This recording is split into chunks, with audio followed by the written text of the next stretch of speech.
That is correct. But before we get to the fun stuff, I do have some safety rules I need to go over real quick. First, if you need guest assistance or you're having a medical emergency, or if you drop something of value at the side of the tram, or if you're having any sound or video issues, just reach up and grab that red E-cord that's running along the center of the ceiling of the tram, and I'll be back to assist you as soon as it's safe to do so. Otherwise, during the entire tour, please remain seated and keep your arms and legs inside of the vehicle at all times. The studio is private property, so if at any point during the tour, if you drop your phone or glasses off the side of the tram, just reach up, grab that cord, but again, remain seated. Do not jump off of the tram. And please, no smoking of any kind during the tour. Now be prepared, our tour today features loud noises, sudden tram movements, fire effects, and many water effects. You're going to want to have your cameras out for great photo opportunities, but keep an eye on them so they don't get wet. Finally, for your safety and those around you, please do not use selfie sticks while we are on board. Alright, let's start with some history, shall we? On March 15th, 1915, our founder, Carl Laemmle, invited the public into the studio to watch silent movies being made. Guests could walk from set to set and marvel at the new technology involved with filmmaking, but with the invention of sound and the need for quiet on the set, the original walking tour ended. So cut to the 1960s, under the leadership of company chairman Lou Wasserman and executives Al Dorskin and Jay Stein, the idea of reviving a tour of the studio returned when the Gray Line bus tours that came from Hollywood made a stop at our gates. Oh, wow. So on July 15th, 1964, the first of our red and white candy-striped glamour trams took 67 passengers on a 2-hour driving tour of the Universal lot, and the world-famous studio tour was born. We started with 2 drivers, 2 guides, and 1 ticket seller working out of a trailer on Lancashire Boulevard, but since then, the tour has expanded with fantastic Hollywood elements like the burning house and the rock slide that were in this area of the lot back in the 70s and 80s. We have now entered the front lot, where we house the majority of our 36 sound stages. First up on your left is Soundstage 12, that is the largest and oldest soundstage on the entire lot. Some of the biggest film sets in history have been constructed right inside of that soundstage. Take a look.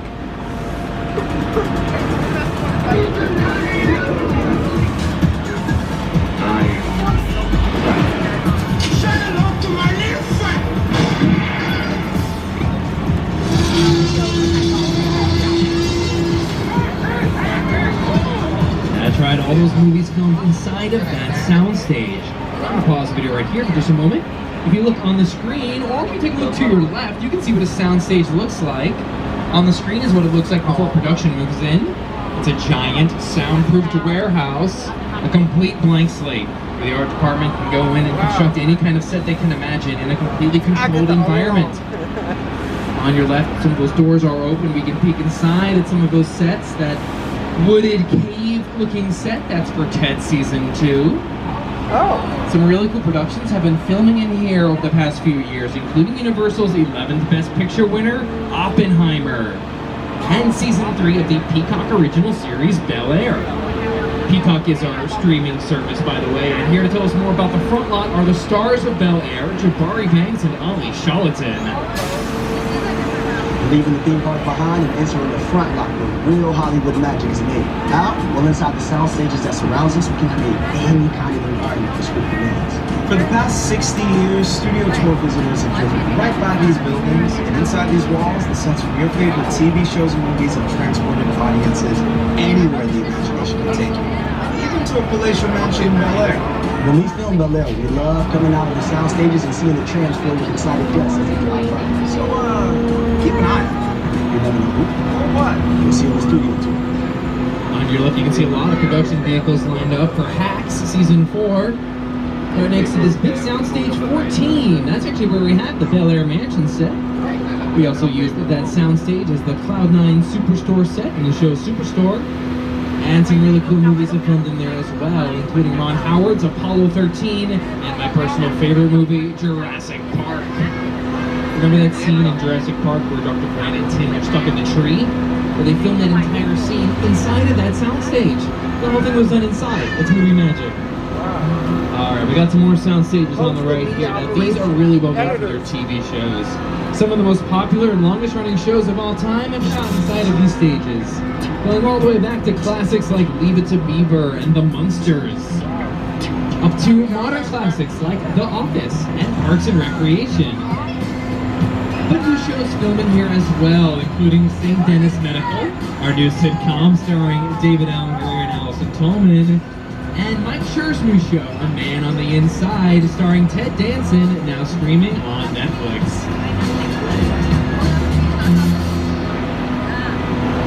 Oh, coming up on your left, let's raise a glass and give a toast to Ted himself. Hey, Ted! Woo! Ted's got a beer in his hand. You know, he's earned that beer. His show on Peacock has been a hit. We cannot wait for season 2. Now, behind Ted here on your left, these buildings are known as the production bungalows. These are very important buildings. This is where pre-production takes place. That's basically everything that needs to happen before camera starts rolling. So they could be working on the budgets, working on location scouting. There might be actors sitting down with producers to see if a role is right for them. They might even be working on some of the actual scripts inside some of these buildings.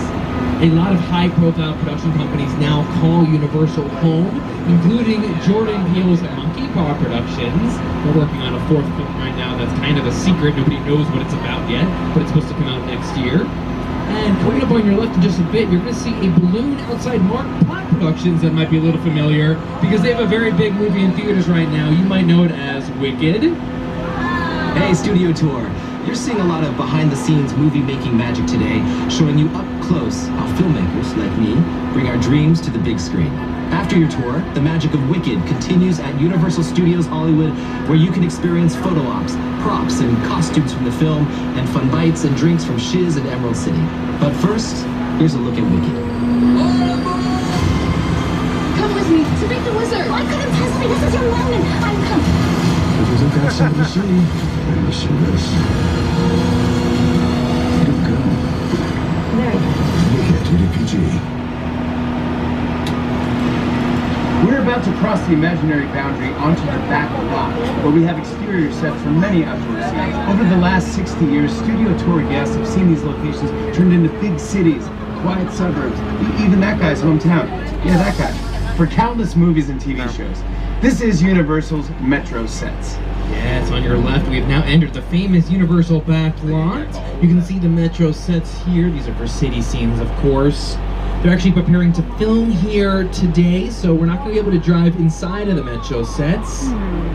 But I can tell you about a lot of the productions I like to film here, including American Ninja Warrior. This is where they had the obstacle course set up for that show here on New York Street. So we're going to have to bypass the urban jungle. Instead, we're moving on into the real jungle. It is time to return to Peter Jackson's King Kong. It's the original King Kong.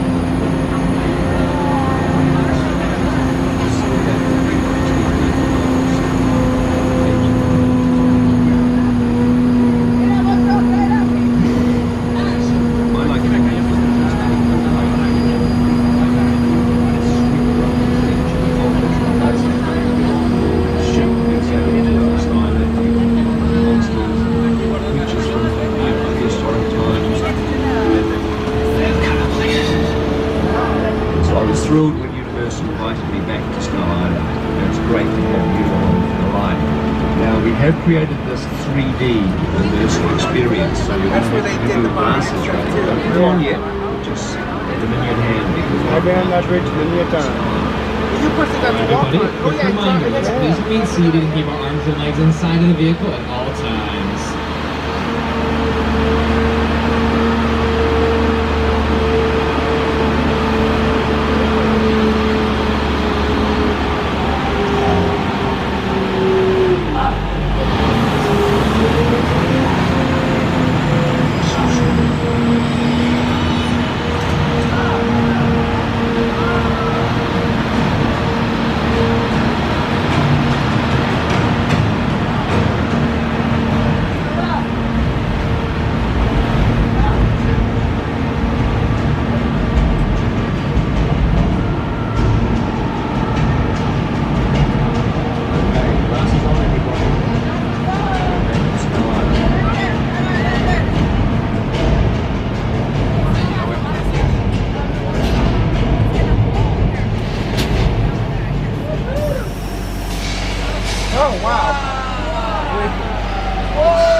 360 3D.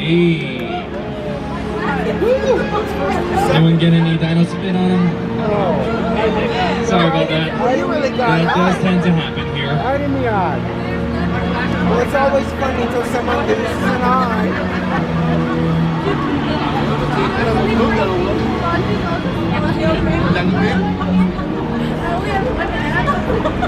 Now, King Kong 360 3D was filmed on some of the world's largest digital 3D screens, standing over 40 feet high and over 180 feet wide.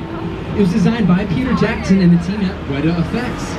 Weta Effects won their 7th Academy Award for Best Visual Effects for Disney's Avatar: The Way of Water. They've also worked on MGM's The Lord of the Rings trilogy and Disney's Avengers Endgame. With Project X Studio Tour, the audience is in the middle of the environments. They're looking in all directions. There's creatures coming at them. You're seeing Kong from this side and T-Rexes from the other side. Working on a movie, we always know people are looking straight ahead and shocked when they're working on. Here you have to take into account that people are looking in all directions.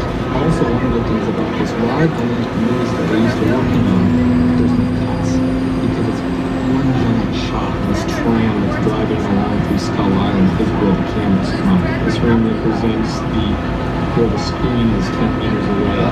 In movie creation, you got 50 minutes of a feature film. That amount of visual information, that number of pixels, it was everything to the audience. It's a hell of a ride. That's how they do the Mandalorian. That's how they do it, okay.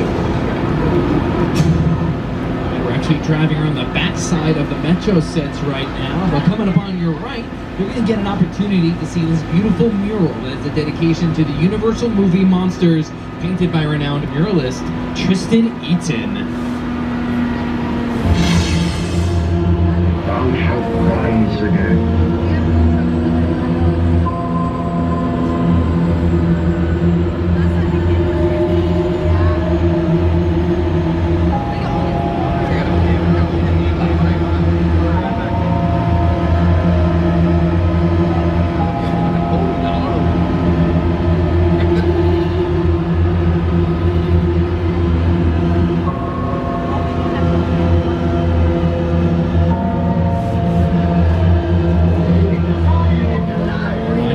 You can see sound stages 30 and 31. That's where we filmed The Voice.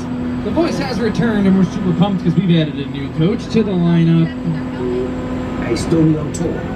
It's your boy Snoop Dogg. Did you know that the Universal Backlot is home of The Voice? That's right.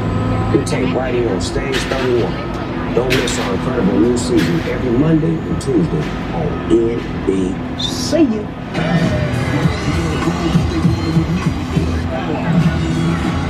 Now that you've heard the rest, you can have the best. You can be with the S and have this on your chest. Snoop Dogg, The Voice, Monday and Tuesday on NBC and Peacock. On your left, this beautiful body of water is known as Park Lake. It's very historic. This is where we filmed Showboat, the musical directed by James Whale. That's where Paul Robeson famously sang Old Man River for that film. And 2024 marks the 70th anniversary of another movie that filmed here in Park Lake, the 3D monster movie, Creature from the Black Lagoon. We had Park Lake stand in as the Amazon River for that film. Hey, Gilman! That was Gilman. He's one of our famous Universal movie monsters. In fact, on your left, you can see Little Europe. This is the birthplace of the Universal movie monsters. When we think of Universal, we think of monsters. Dracula, Frankenstein, Bride of Frankenstein, The Mummy, The Hunchback of Notre Dame, The Invisible Man, Phantom of the Opera. classic films. They're just brilliantly made. That Frankenstein image, Flathead, it's one of the great icons of the world. That to me was like the essence of the Universal horror film. I was just mesmerized by the movie. Boris Karloff, Lon Chaney. I remember the original Universal Studios Mummy movie really scaring me. It's still ringing in our memories now. We love it. Oh, I also love the Universal movie monsters. See, we here at Universal Studios invented the monster movie. And I think my personal favorite's got to be Frankenstein's monster. I've always thought he was a very sympathetic figure. And I think Boris Karloff was incredible in the role, especially given that the monster didn't really speak. So Karloff had to do all of his acting with just his face and his physicality. It really was a remarkable performance. And you know, we might consider the image of Frankenstein's monster to be a little cartoonish these days, like we have it on cereal boxes and stuff, but back in the day, It was considered a very creepy and unsettling image for people. It was so scary, in fact, that Carl Laemmle, founder of Universal, he insisted that whenever Boris Karloff was in full monster makeup, that he actually wear a sack over his head as he was moving in between sets, so as not to alarm anybody. I just thought that was kind of funny. Wow. You know, Boris Karloff wasn't even the original choice to play Frankenstein's monster. He was originally going to go to Bela Lugosi, but he turned it down. Oh, this is cool. It looks like they're actually letting us onto an actual soundstage right now. We passed a lot of sound stages on the front lot. We saw what it looked like from the outside. Yeah. Now you'll see what one looks like on the inside. Alright, looks like this one's designed to be a subway station in San Francisco. Very cool for a movie called Ticket Machine Heist. The cast and crew is currently taking their lunch right now, but on your left you can see they look behind all their film and sound equipment. This is known as a hot set.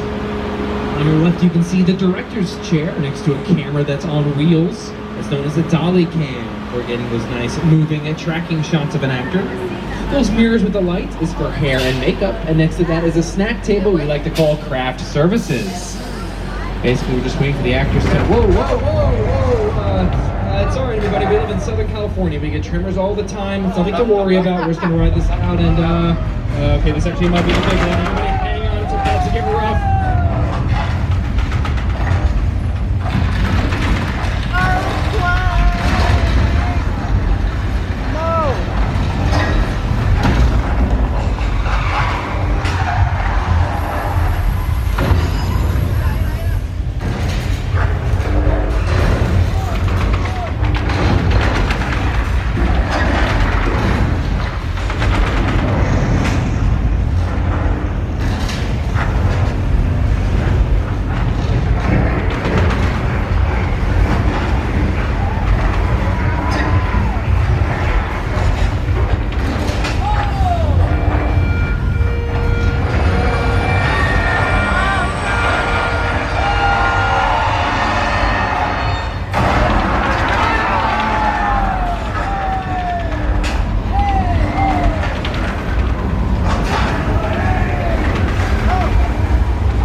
Check the gates.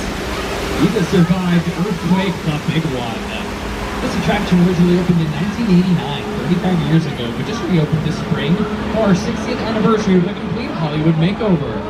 We updated all the props and movie-making equipment, fully bringing the set into the 21st century. Alright, everybody, we're about halfway through the tour. So remind everyone that the studio is private property.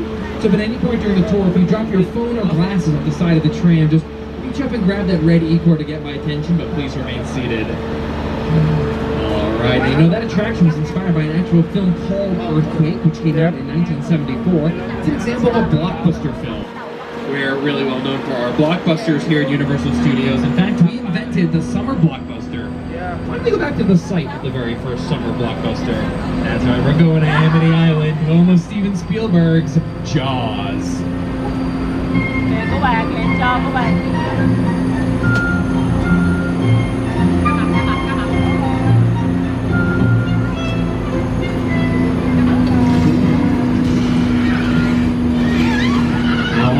You can see good news. They caught that pesky man-eating shark that's been munching on all the tourists. They're just going to do one final sweep just to make sure there's not another shark in the water. I mean, I can't possibly imagine that being the case. How many sharks? Oh, boy. Oh, this is not good. They didn't get all the divers out of the water in time. I bet they forgot George. They always forget George. Hey, George, I don't know if you can hear me, man, but you got to get out of there. You're going to get munched. Bye, George. Ooh, yikes. Rest in pieces, George. Yeah, that's all the proof I need. I think we can safely say there's a shark in the water.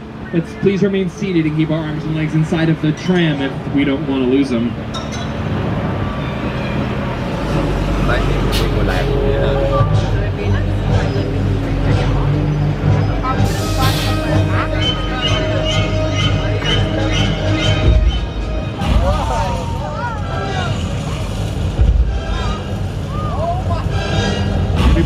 to remain seated at all times. Sorry, everybody.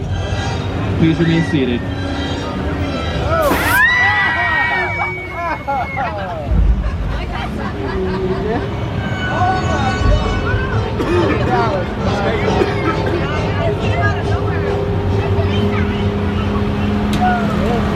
The Jaws ride was almost the inevitable result of the size of the box office when Jaws first opened in June of 1975. And that was really the first time I ever got involved in the creation of a ride. It was a great honor to be invited into a creative circle of tremendous designers at Universal. They were trying to figure out how to replicate what the movie had done to audiences in a real way by building a physical shark that would come out of the water and terrify tourists as they were sitting in the tram. Wow. And the most amazing thing about the Jaws ride is it is exactly as it was from the time it was first placed on the Universal lot. There have been tweaks, of course, over the years, but it is essentially what the designers and myself all envisioned and created.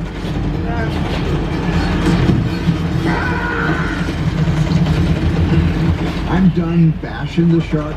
Thank you, Jaws, for everything you've done for me. But I will say, consistently, the shark did work much better on the tour than it did in the Atlantic Ocean in 1974. Time for my favorite part of the tour, weather.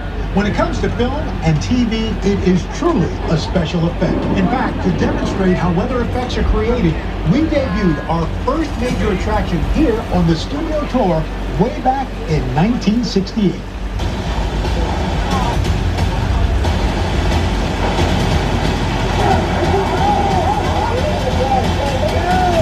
Welcome to the only part of the backlot with a 100% chance of rain. The flash flood. Yes, we have summoned a thunderstorm out of thin air. We got some thunder rumbling from some hidden speakers, some lightning flashes on the walls. And I believe Mr. Rooker promised us something a little bit bigger. Everybody hang on, it's about to get wet.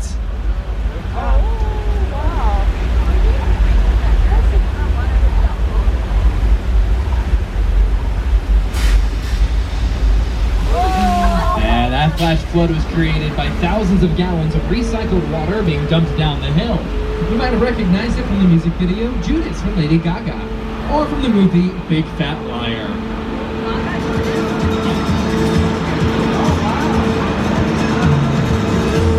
You cannot run the boat, kid! Yeah, we'll see about that. I got 20 boats!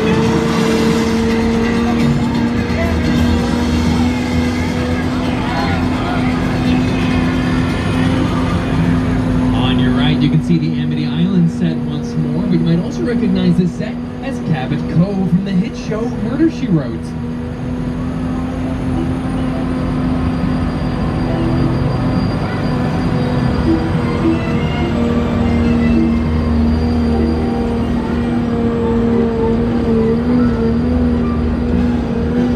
Cabot Cove seems like a nice enough place to live, despite the occasional murder. Speaking of nice places to live, we're entering some residential areas on the lot. On your left is Elm Street, the good kind. That house with the green roof, that was Boo Radley's house, and To Kill a Mockingbird with Oscar winner Gregory Peck. And on your right, this beautiful house on the hill is known as the Chicken Ranch. It was featured in The Best Little Whorehouse in Texas, starring Dolly Parton. That's where she famously sang I Will Always Love You, before Whitney Houston made it popular. And coming up on your left, we're going to be driving past Colonial Street, which has been featured recently on TED and Netflix's Never Have I Ever. You might also know it as Wisteria Lane from ABC's Desperate Housewives. And this road we're currently driving up right now is known as Steven Spielberg Drive, which is really appropriate because you could say that Steven Spielberg got his entire start via the Universal Studio Tour.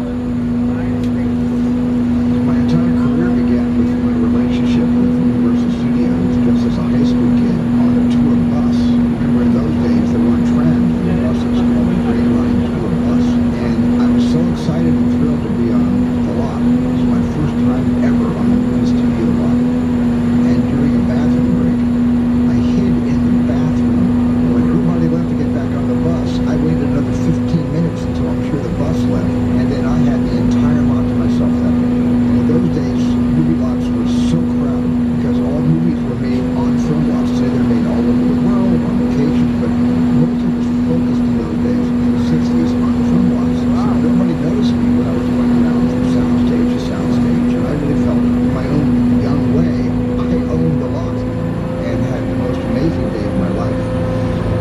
Steven Spielberg, of course, directed my favorite movie, Jurassic Park. And coming up on your left, you're going to see some picture cars from the Jurassic Park films. Picture car is the term we use to describe any kind of vehicle that appears on screen. Doesn't have to be a car, it can be a bus, a boat, a plane, a spaceship, maybe a gyrosphere from Jurassic World. We got some extra ones on the right here, too. Oh, look, we got the car from Harry Potter and the Chamber of Secrets on the right. So I got some things in there from the Whomping Willow. I'm sure we can buff those right out. And on your left, that black and yellow Camaro is, of course, Bumblebee from Paramount's Transformers. Now, you might be driving one of these picture cars late at night. You might be getting a little sleepy. You might want to pull over at a motel for the evening. Well, hopefully you don't pull over at the Bates Motel. Welcome to the Bates Motel from Alfred Hitchcock's classic 1960 thriller, Psycho. With Mother's house looming in the background. 12 rooms, 12 vacancies, and a whole lot of fun. Alright everybody, we're about 15 minutes from the end of the tour. I just want to remind everyone to please remain seated at all times. If you need any assistance, grab that red E-cord above your head to get my attention. Coming up on your left is Mother's House. This is the original house from Psycho, one of the most historic sets on the entire lot. And oh no, look who it is. That is Norman Bates, the owner of the Bates Motel. I didn't know he was in today. He's got a weird look in his eye though. Hey Norman, are we having a good day or a bad day? Okay, I think this might be a bad day. Norman?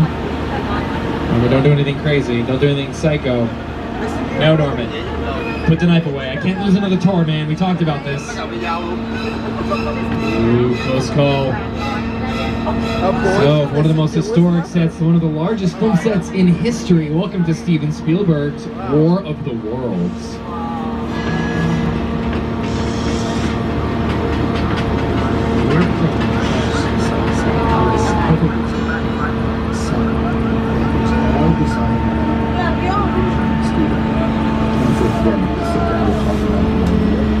What if the 747 goes down right in a big neighborhood? Because it's just something you don't see. You're doing good. You're doing good. Keep pressing me. Listen, I want you to close your eyes, okay? Now closed.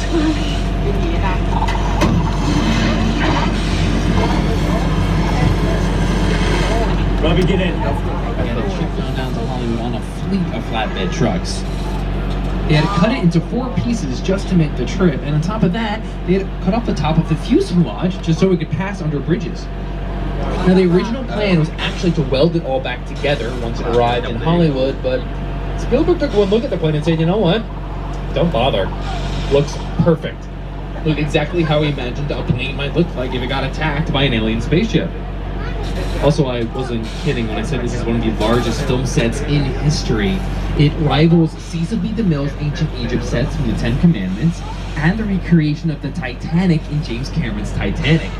Wow. But the difference is the airplane crash site set was only used in 4 minutes of the final film.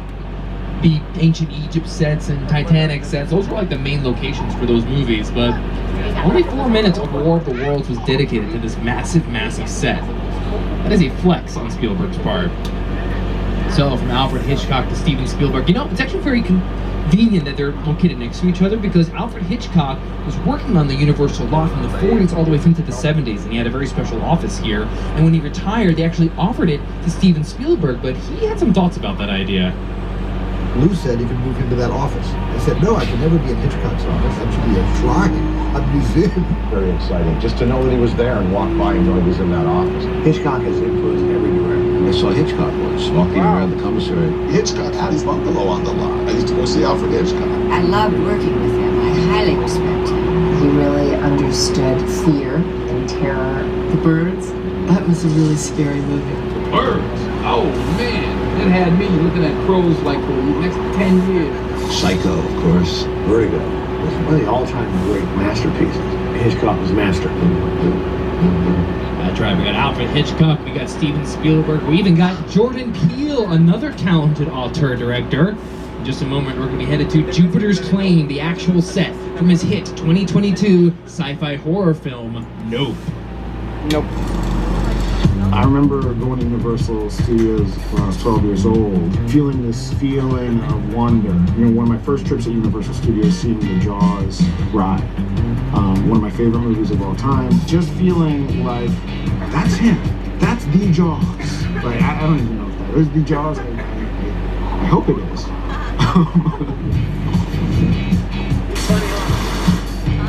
Sharing space with Hitchcock and Spielberg, I couldn't be more proud. Let's go, baby! Let's go!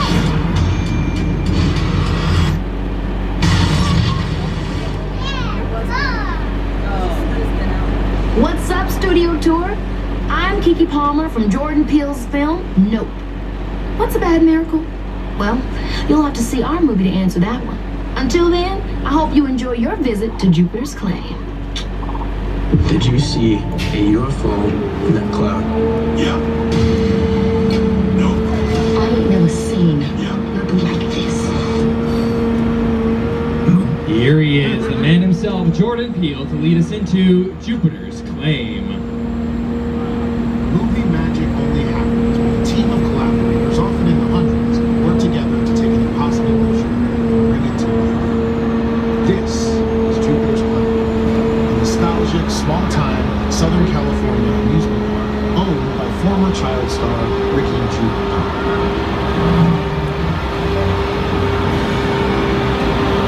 Over there, look into the Wonderland and have your picture taken just like the kids in that old 90s movie Kid Show. That's what this whole place is loosely based on. Remember that one? No? What?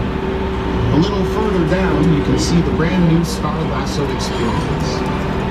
Built to showcase an unbelievable new live show. It's not looking so live anymore. Anyway, behind this Hollywood fantasy, the old rush frontier town lies a sinister secret. It is smack dab in the center of the UFO hotspot. What's a bad miracle? Welcome to the world of no.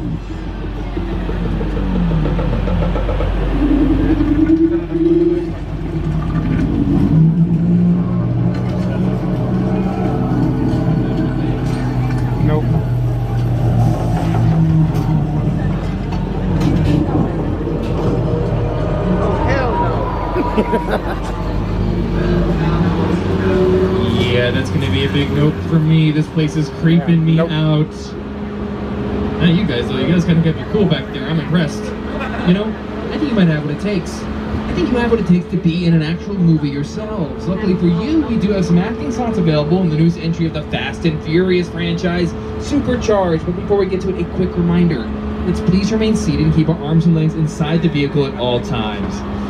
Oh, I'm getting a transmission from the FBI. This can't be good. Look, this might be more serious than I thought. Just this is a secure line. Who are you? I'll tell you who I am, boy. I'm the reason bad guys use a nightmare. I'm the reason the boogeyman puts his mama under his bed. I'm the reason you just lost control of this whole operation. My name is Special Agent Luke Hobbs of the U.S. Diplomatic Security Service. And as of 16.9 seconds. Hell you are. Let me clue you in on two things, sweet cheeks. One, there's a high-value witness from the Federal Protection Program aboard your vehicle. And two, international crime syndicate led by Owen Shaw is honing in on this vehicle to take that witness out. Shaw's as ruthless as they come. They'll stop at nothing to eliminate his target. Every living soul on this vehicle is in serious danger. Other than that, enjoy the ride. This is not your jurisdiction. It is now, stink pickle. I'm so tired of you state guys stepping in. Just whatever you feel like. Mute him. Don't mute him. That's bad. We're moving your vehicle to a safe location until we have the situation under control. Until then, I want everybody to stay calm. Enjoy the ride. I'm taking care of business. Hobbs out. My name is Roman Pierce. Pleased to meet you. Buddy Hobbs acts as a statue, Sean, for a while. our secret spot. All right, look, guys, we're gonna keep Shaw from finding you, but to keep you safe, we need your help. We don't want the syndicate tracking us here, so put away your cameras and turn off your cell phones. One flash or one ringtone could give us away. I need y'all to take this real serious. Okay, pull into the next bay and meet you in there.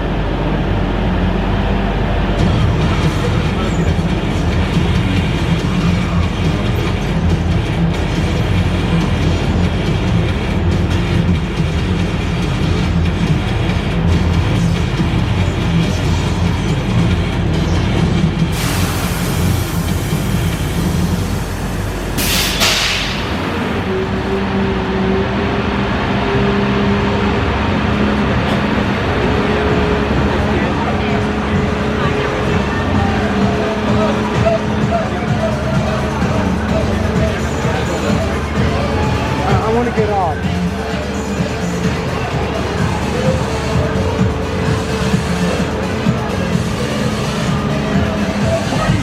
Everybody out! The FBI! Turn that music off!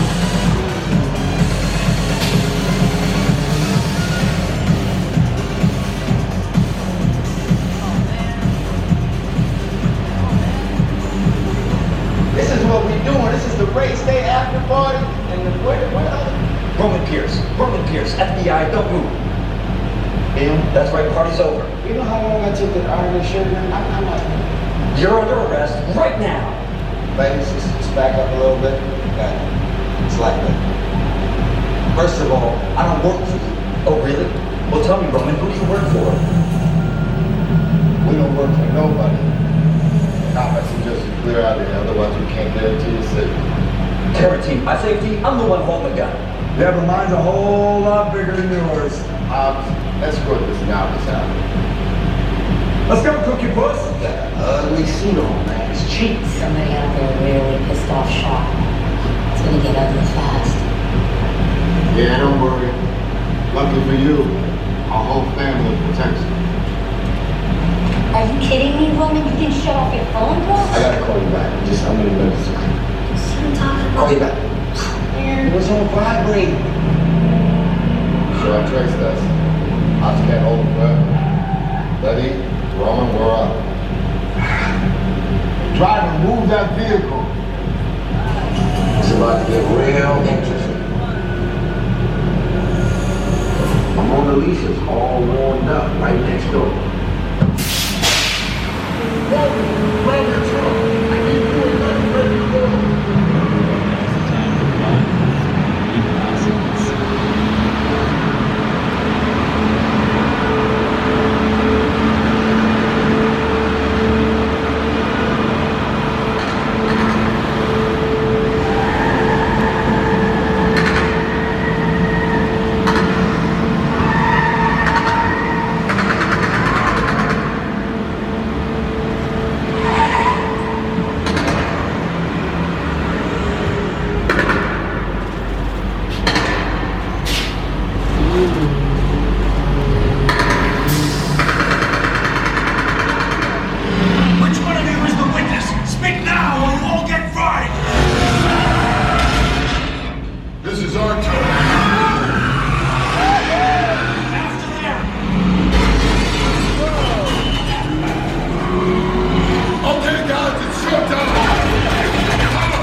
and what he did so well. Movie star material. It still holds up. Hold the job, everybody.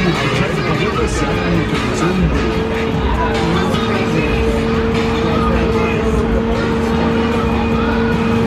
Mona Lisa got messed up a little bit, but it's all good. We got through it. Y'all helped us down. Appreciate it. They say the people of the family are strong radiators.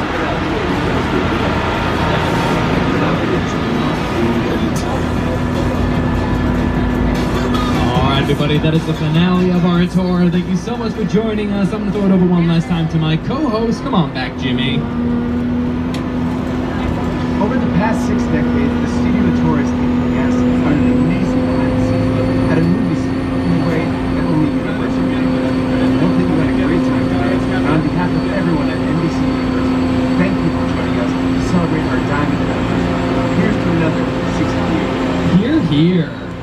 You know, the studio tour is where it all began for Universal Destinations and Experiences. From 2 glamour trams driving around the studio lot in the summer of 1964, we've developed into so much more, including 7 parks around the world, entertaining millions of guests every year, and the upcoming Universal Epic Universe, which opens in Orlando next year, 2025. I'd like to acknowledge all the studio tour ambassadors, drivers, and tour guides throughout the years who have helped make the studio tour world famous. From our first 4 guides and drivers to the hundreds of team members who support the tour today. To our past members, thank you so much for being with us. If you're not a past member, you can head to the Universal box office to see how you can upgrade today's ticket to an annual pass so that you can come back again and again. Also, make sure you've downloaded the Universal Studios Hollywood app, where you can confirm that the park closes tonight at 6 p.m., check wait times on rides and attractions, order food ahead of time, and so much more. To purchase any of the NBC Universal movies and TV shows you've seen on the tour, you can visit uphe.com or ask at any one of our retail stores. So on behalf of Mike, our awesome driver, myself, Zach, your guide, and everyone here at NBC Universal, we hope you've enjoyed this exclusive behind-the-scenes Hollywood experience, and enjoy the rest of your evening here at Universal Studios Hollywood. Goodbye, everybody, and as they say in the biz, that is a wrap. I'll be hanging out by the directory if any of you have any questions or just want to chat.